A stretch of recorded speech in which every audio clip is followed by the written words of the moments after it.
Para começar esse especial de eleições, trazendo informações sobre o que as campanhas prevêem e quais são os planos de governo que começam a sair, para que lado que eles começam a olhar e principalmente o que isso pode indicar sobre a estratégia de cada candidato para esse período eleitoral, para tentar convencer aquele eleitorado que ainda aparece ali com certa incerteza sobre para que lado vai caminhar. E eu já quero começar trazendo a nossa amiga Beatriz Manfredini, que é especialista em apurar bastidor e também o que as campanhas estão prevendo para esse momento. Beatriz Manfredini, obrigado por estar conosco também à noite. Boa noite. É um prazer contar com a tua companhia por aqui. Eu quero saber sobre o plano de governo de Flávio Bolsonaro. E tem algo que é bastante delicado para esse eleitorado da direita, que deve ser contemplado pelo Flávio Bolsonaro, que é Supremo Tribunal Federal. A minha curiosidade é, por que abordar Supremo Tribunal Federal num plano de governo do setor que pertence ao Executivo e não ao Judiciário? Boa noite. Curioso e bom aceno, né, Evandro? Boa noite para você também, para todo mundo que nos acompanha por aqui. Muito legal estar nesse programa. E olha, tem um capítulo todo dedicado só ao Supremo Tribunal Federal, justamente tentando então fazer um aceno a esse eleitorado que clama por mudanças nesse sentido.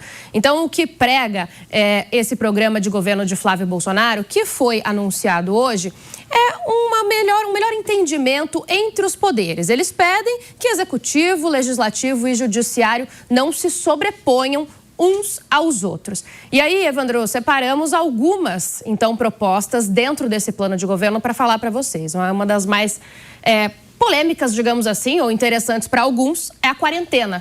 A gente tem aqui algumas, e as mudanças no STF, fim da reeleição, são informações que aparecem nesse plano de governo, né, Beatriz Manfredini? 4 pontos interessantes, então. A quarentena. O que é essa quarentena? É a expectativa, a espera de 1 ano para alguém que tenha ocupado um cargo, ou, por exemplo, de ministro ou de secretário, para ser indicado para o Supremo Tribunal Federal. A pessoa não vai poder ser indicada dentro de 1 ano. Mais ou menos, Evandro, o que aconteceu com o ministro Flávio Dino. Ele foi indicado pelo presidente Lula, está no STF hoje, mas era ministro da Justiça e Segurança Pública. Então, isso não poderia acontecer sem esse período de tempo. Aparece aqui, pessoal, o plano para o Brasil vencer o atraso prevê quarentena de 1 ano para pessoas que tenham exercido função ministerial ou secretaria de Estado antes de serem indicadas ao Supremo Tribunal Federal. Exato. Aí tem outra coisa, que é tirar as investigações da parte criminal do Supremo Tribunal Federal. Então, os parlamentares que estão sendo investigados continuam sendo investigados, só que não mais pelo STF, e sim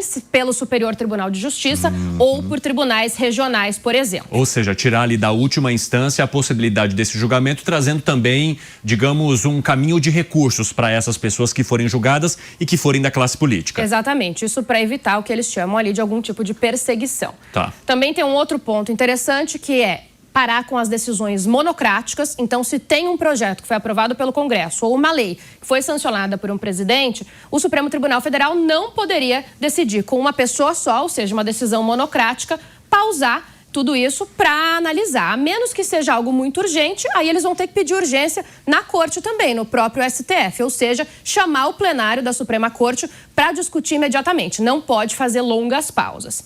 E aí, por último, a gente tem um 4º ponto sobre, além de limitações de decisões individuais, eles querem também, então, pensar em tirar outros tipos, ADPFs, por exemplo, e todas aquelas medidas constitucionais das mãos do Supremo Tribunal Federal, também evitando esse tipo de decisão monocrática, um pouquinho do que está previsto, então, nesse pedaço do plano de governo. Evandro, vale dizer, tudo isso faz parte da estratégia do Flávio e do PL, por isso que eles estão tão focados em eleger, não só Flávio, claro, mas uma bancada robusta de senadores, como a gente vem acompanhando. Beatriz Manfredini, daqui a pouco eu quero voltar contigo para a gente falar de outros trechos, outras camadas do plano de governo de Flávio Bolsonaro, mas eu já quero analisar aqui com o nosso time de comentaristas e analistas que você vai acompanhar sempre, todas as quintas-feiras, a partir das 9 horas da noite aqui na Jovem Pan, para trazer um pouquinho do olhar mais profundo e também mais crítico sobre essas propostas. Estou aqui com o André Marsiglia.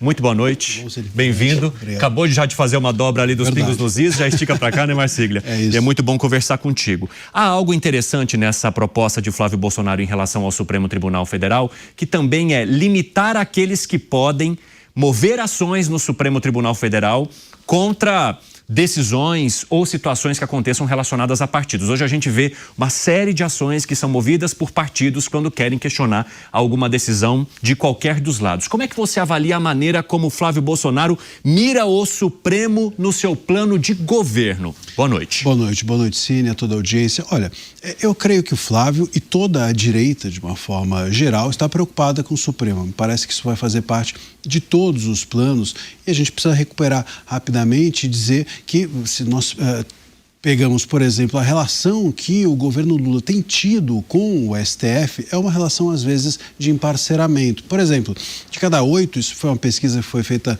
há algum tempo, de cada 10 decisões sobre o governo, 8 acabam sendo favoráveis dentro do STF ao governo Lula. Então, a preocupação, me parece, da direita, de uma forma geral, é despolitizar o STF. Então, essas medidas vão nesse sentido, no sentido de impedir uma politização. Mas uma medida tomada pelo Executivo, ela é capaz de despolitizar algo que pertence ao Judiciário, Marcília, no seu ponto de vista? É capaz de despolitizar, limitando que as decisões do STF ou o acionamento do STF seja a partir da política, ou seja, com intenção política. Hoje a gente vê muitas vezes até parlamentares da esquerda, qualquer coisa que acontece dentro do Congresso, aciona o STF. Qualquer coisa que acontece na vida pública ou no debate, aciona o STF. É esse tipo de limitação que me parece que a direita quer fazer. E tem um ponto também relevante em relação a isso, que é também fazer com que o STF volte a ser um tribunal